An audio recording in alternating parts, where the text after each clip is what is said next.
Halo semuanya, dan selamat datang di analisis taktis kita. Hari ini, kita bakal ngebedah habis-habisan salah satu kekalahan paling mengejutkan di sejarah sepak bola modern. Sebuah pertandingan di mana raksasa Eropa dibikin bertekuk lutut dan sejarah baru aja tercipta di Boston Stadium. Kita nggak cuma ngomongin skor akhir 1-1 dan drama adu penalti yang akhirnya mulangin Jerman di tangan Paraguay, tapi kita bakal bongkar taktiknya, angkanya, dan keputusan-keputusan fatal yang memicu keruntuhan ini.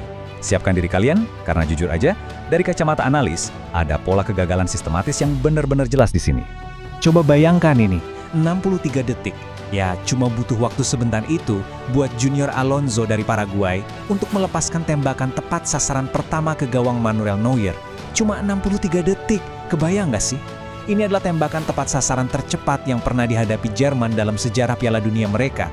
Dan yang paling menarik, momen di detik ke-63 ini langsung ngancurin dominasi mental Jerman sejak peluit awal ditiup. Itu benar-benar jadi penanda awal dari rentetan mimpi buruk di Mannschaft di sisa pertandingan. Untuk agenda kali ini, kita akan bahas 5 poin utama. Pertama, kejutan Piala Dunia. Kedua, tembok kokoh Paraguay.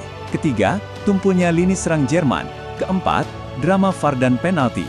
Dan terakhir, masa depan Nagelsmann. Oke, kita langsung masuk ke bagian pertama, kejutan Piala Dunia.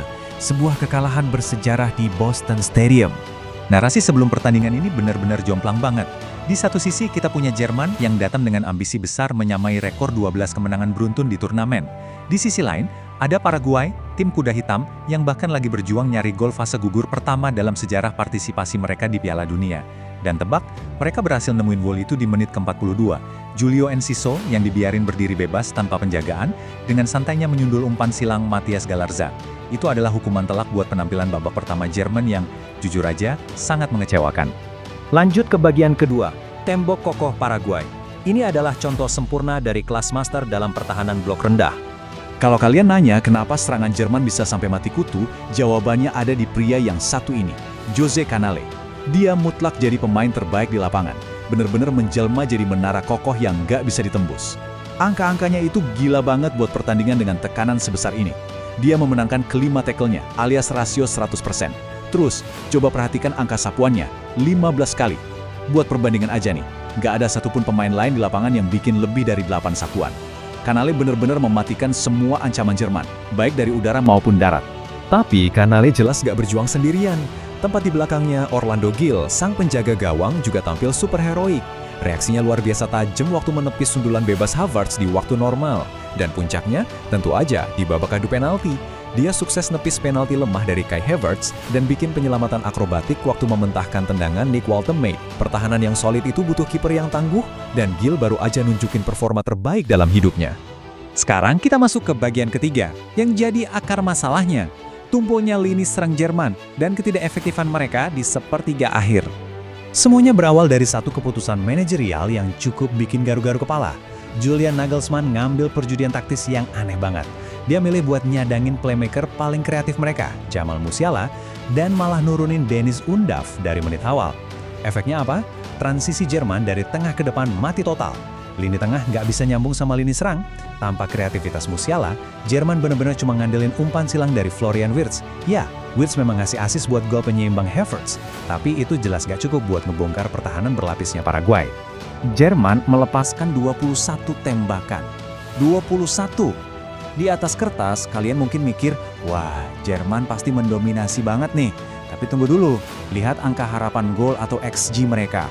Cuma 1,49. Ini adalah definisi paling sempurna dari kalimat kuantitas tanpa kualitas. Buat kalian yang mungkin belum terlalu familiar sama istilah ini, XG itu ngukur seberapa bagus sebuah peluang berdasarkan posisi nendang, jenis umpan, dan tekanan dari bek lawan. Nah, XG 1,49 dari total 21 tembakan itu artinya, rata-rata setiap tembakan Jerman punya peluang gol yang sangat-sangat kecil, cuma sekitar 7%. Jadi secara objektif, data ini ngebuktiin kalau mayoritas tembakan Jerman cuma tembakan spekulasi yang sama sekali nggak berbahaya. Kelihatannya aja sibuk nyerang, padahal nggak ngancam sama sekali. Masuk ke fase yang paling menegangkan. Bagian keempat, drama VAR dan penalti. Atau bisa dibilang, kematian mendadak yang sesungguhnya.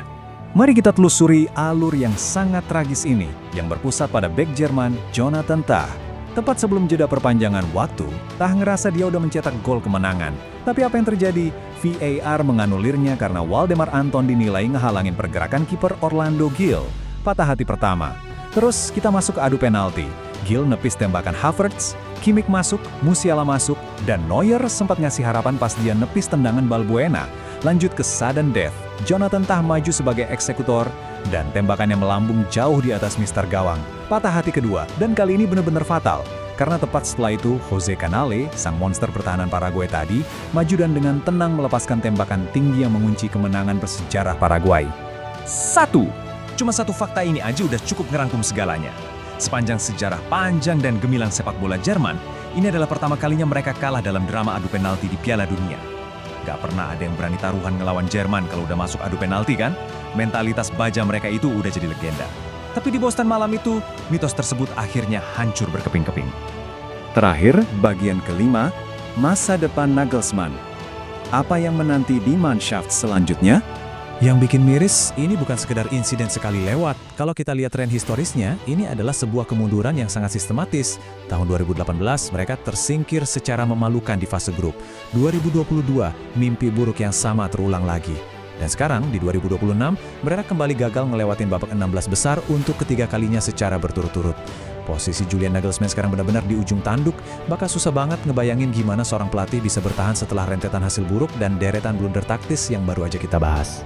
Sementara Paraguay sekarang lagi bersiap-siap buat ngadepin ujian berat selanjutnya melawan Prancis atau Swedia, Jerman harus pulang ngebawa segunung evaluasi.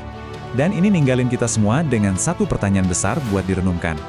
Apakah kegagalan ketiga secara berturut-turut ini jadi bukti kuat kalau era dominasi sepak bola modern Jerman udah resmi berakhir?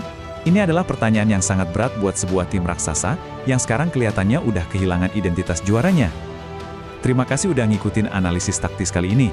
Sampai jumpa di penjelasan kita selanjutnya.